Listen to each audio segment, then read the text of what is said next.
Hello, well today I'm going to do something slightly different. I'm going to begin something that I've been thinking of for a while. And what I've been thinking is, how would I approach studying A-level government and politics if I was beginning today? And this is quite a daunting prospect because it's over 30 years since I started my A-level government and politics. It's actually over 30 years since I completed it as well, and things have changed, haven't they? So we did have computers back then, but pretty basic stuff and no internet to help with the studying. So a very different kind of way of doing things. Everything I had was in a Lever Arch file full of notes that I'd written down. Some of them brilliant, some of them not so good. And now if I could do things electronically, if I could do things again, I would use mind mapping. And this is how I'm going to approach this. I want to show you how you can organize things using a mind map. I'm using a mind map that I have got, which is a professional one, but you can get free versions as well. And I used a mind map really successfully to plan my master's degree in trade unionism a few years ago, and it ended up really being an epic document with pretty much everything I needed in it, which was fantastic. So every time I went to college for a lecture, I could just add my notes from that lecture to the mind map, including things like audio recordings of the lectures and any documents I was supposed to have read and things like that. Supposed to have read. I read them, of course I did. And so let's have a go and see how we can build this up quite quickly. So I'm going to go for the traditional sort of mind map. And well, there's a hint of what is coming, but I'm starting again with this because I want to show you how quickly you can build it up. Apologies for any spelling mistakes in advance.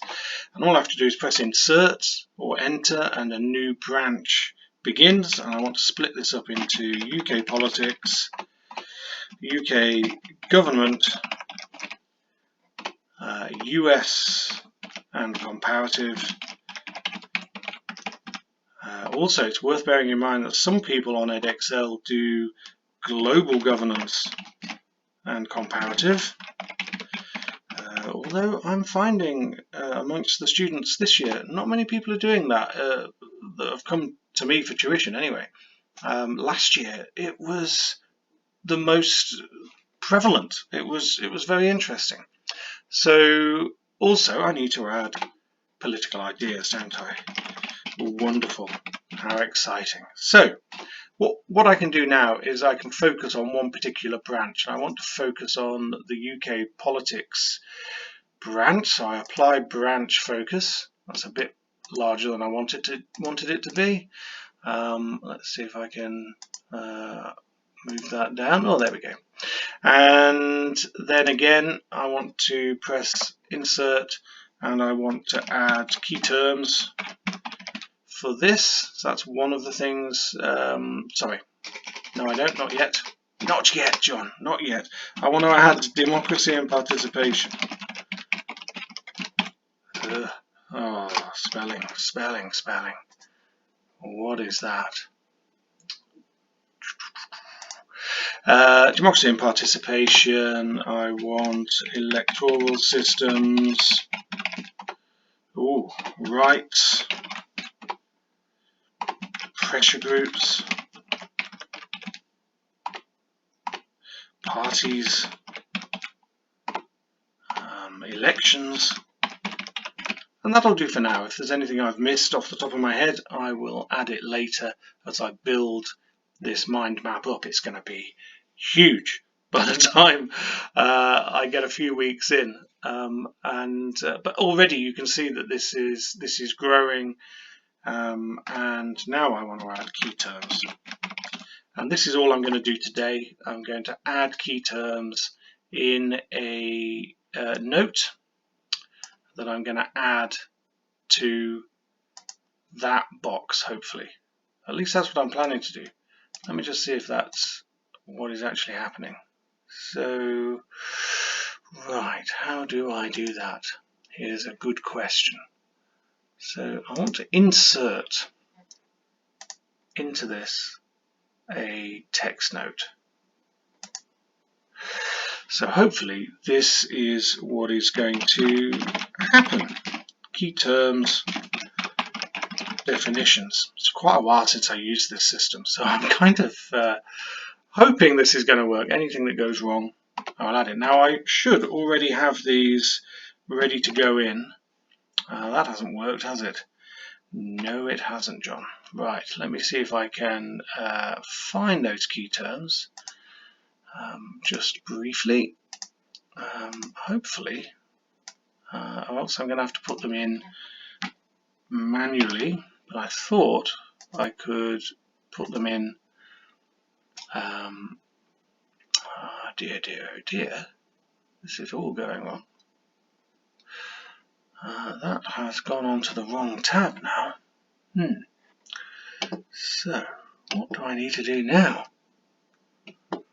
I am not sure. There we go. That tab is going.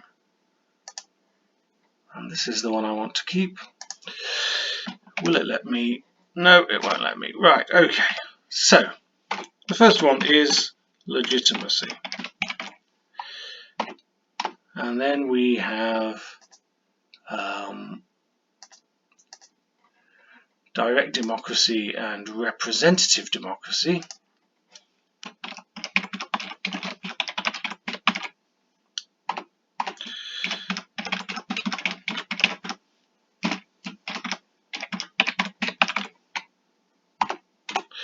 And then we end up with pluralist democracy and democratic deficit.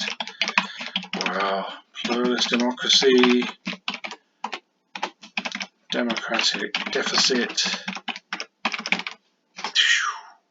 Can't spell it, but what? I've only been living in a democracy my entire life. Democratic deficit, participation crisis. Classic question, do we have one? No straightforward answers in politics, remember. Franchise and suffrage.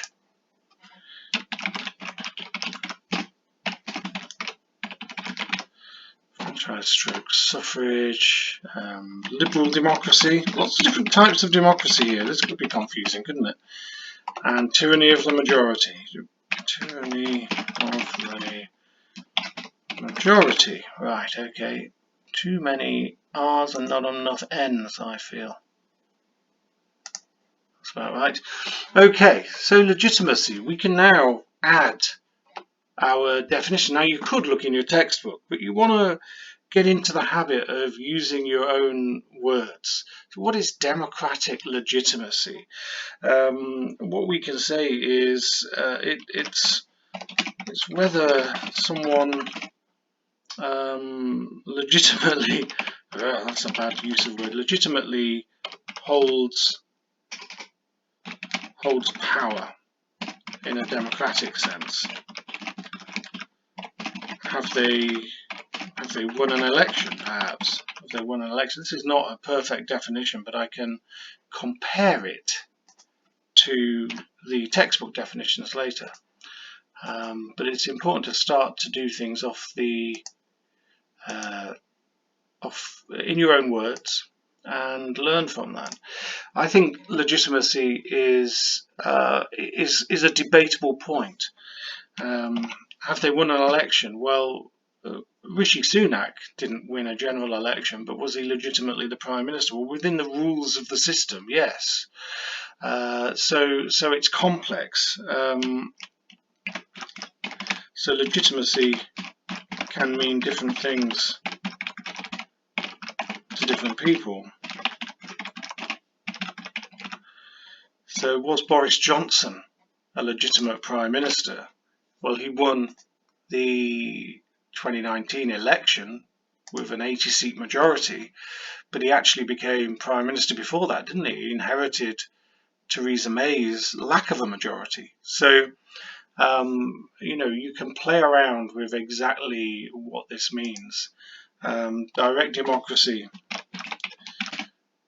people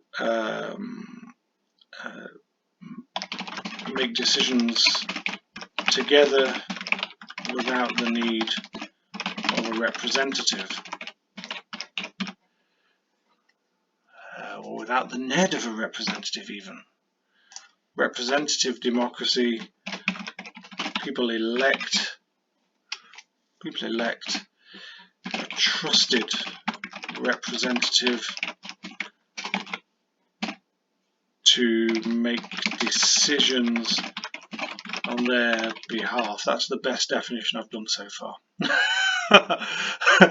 that is about right. Okay, so a pluralist democracy, well, this can mean several things. So first of all, you need competing ideas in society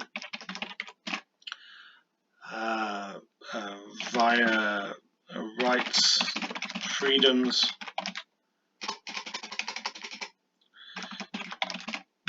enabling the best policies to emerge. That's a rough idea. I want to add to this though. A pluralist democracy has multiple, this is why it's got the word plural in it, multiple sites of power. For example, we've got Westminster Parliament, we've got devolution, local councils, mayors, all of that sort of stuff. Multiple ways in which power, or places where power is wielded. And we have multiple ways in which our voices can be heard. So we've got political parties that we can vote for. We've got multiple newspapers that can hold politicians to account. They can investigate the ideas that politicians are putting forward, and so on and so forth. We've got pressure groups, we've got protests. There are lots of ways we can get our voices heard. So that's pluralist democracy. Democratic deficit, any element of democracy that is lacking. Again, this might depend on people's views.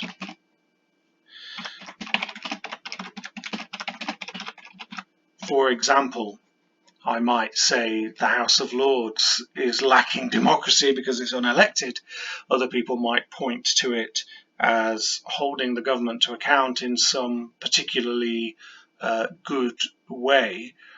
And, you know, different people will have different ideas. I might say first past the post is a terrible electoral system. It's disproportional. It produces skewed results, and it leaves a lot of people feeling like they've wasted their vote.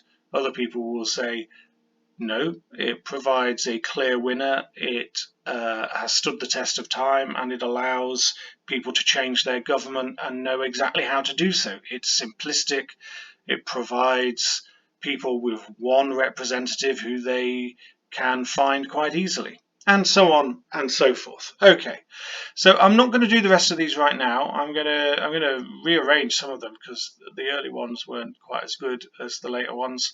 And what I'm going to do is add to this every so often and keep you updated with how it looks. So if I get rid of this text editor thing, I can now bring this up and it comes up. So all I have to do is click on the paperclip and it brings me the key terms. I also have some slides that I use when I'm tutoring. I provide my students with slides, and also I use the slides to help me know where I am in the lesson, because if a lesson's an hour long, I want to make sure I cover everything. So the slides help me do that. What I can also do, I think, is attach hopefully I can attach a document as well, an attachment, that's what that will be, and I can hopefully find that in my template of slides, and I can add the democracy and participation slides, and if I click on that it sends me to them instantly. I don't know if you can see that, but I can, and that's the important thing. So I can attach documents to this. If I had particularly useful articles from newspapers, I could attach them, or podcasts, or references to TV programs, or if I'd written a Word document with notes on it, I could attach those. I could attach questions that I've come across to do with this part of the specification, and so gradually this will build up, and it will encompass all of the parts of this specification. But that will do for now, just to show you how quickly you can build something up with a mind map. Next time, hopefully, it will include even more stuff, but we will see. But for now, thank you for listening. Subscribe, share, like, and come back for more. Thank you very much.